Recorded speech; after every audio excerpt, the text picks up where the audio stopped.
Sani jamagaja, Rangi Sego Aliyu Nange, Sani jamagaja, Rangi Dinetigi Fanange, Sani jamagaja, Rangi Silame Wasaba Nange, Sani jamagaja, Rangi Dinetigi Fanangama, Sani jamagaja, Rangi Silame Wasaba Nange, Sani jamagaja, Rangi Silame Bemebanangi, Sani jamagaja, Rangi Sheko Aliyu Bonge, Sani jamagaja, Rangi Sheko Aliyu Bonge, Sani jamagaja, Rangi Sheko Aliyu Nange, Sani jamagaja, Rangi Silame Bemebanangi, Sani jamagaja, Rangi Kurahana Karamanangi, Sani jamagaja, Rangi Hadisa Udani Banage, Sani jamagaja, Rangi Inidila Karamanangi, Sani jamagaja, Rangi Sheko Aliyu Bonge, Sani jamagaja, Rangi Sheko Aliyu Bonge, Sani jamagaja, Rangi Badara Aliyu Nangi, Sani jamagaja, Rangi Silame Bemebanangi, Sani jamagaja, Rangi Dinetigi Fanangama, jamagaja, Rangi Silame Wasabanangi, Sani jamagaja, Rangi Mumini Jigi Nangi, Sani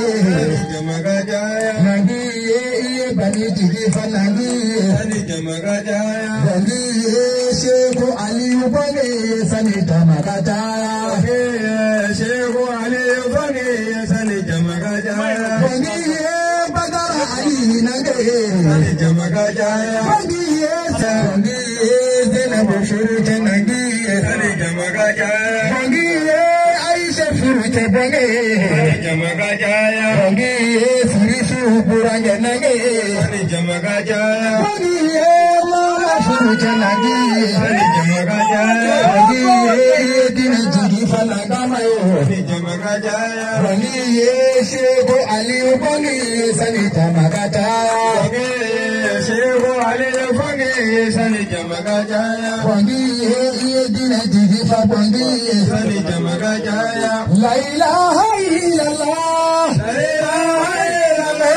Allah La ilaha illallah, La ilaha illallah, La ilaha illallah, La ilaha illallah, Allah La ilaha illallah, La ilaha illallah, ayatollah Baro Aliyu, La ilaha illallah, ayatollah Tumu Aliyu, La ilaha illallah, Sangare Bari Aliyu Su, La ilaha illallah, Bawa Kakume Gasega Kodo, La ilaha illallah, Dhamani Galora Bemali Kodo, La ilaha illallah, Ali Sangare Aliyu, Ali Sangare Aliyu Su, La ilaha illallah, Ali Lalaka Ladina Jikifa, La ilaha illallah, Ali Sangare Ladina Jikifa, La ilaha illallah, Ali Yagasila Mekuma, La ilaha illallah, Ali Bani Jikifa, La ilaha illallah, Udela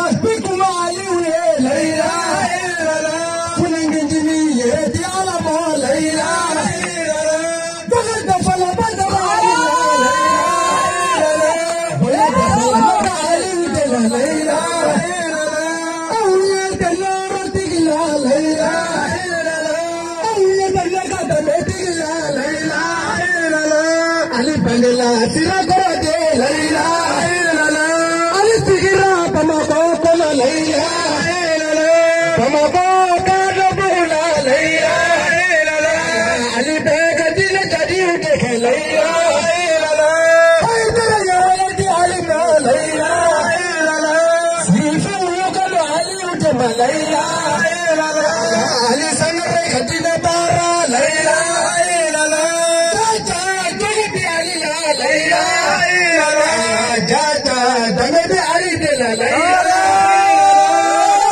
illallah, La ilaha illallah, Kunangindini Aisha Radi Alamo, La ilaha illallah, La ilaha illallah,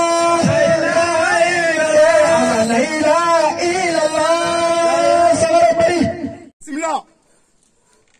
كما كان يدي بسم الله بابا كفرتي فراي بسم الله بدر من دي والله إنني نكمنا بدر من دي إننا نور الله تمامنا بدر من دي بني وجهنا بي قلنا جونا جوينغا مسيبا جويراكا بدر من دي ولا كلغلو كتادو لوما بدر من دي واسرا دغوج مموكا دبي ولو ساكنو دندن ناني دبي ولو ساكنو دمغن ناني والله ميمي بالوتي تمفلكا بدر من دي تمامي ترى دولا دوغتي ولا دوغي ما سما ولا كون والله انغا دومي فاتو كو دوغ بدر من دي كوني بيسمينا كيكوكي odو اكو كون والله نصر على تدو اتسكو بالي nga نصر موتدو والله كيني سوكي بدر من دي كاتا صافونينا مغمي مي فاتو ساكونا تي تمام ماناني كا كرمو تفضلوا تمناي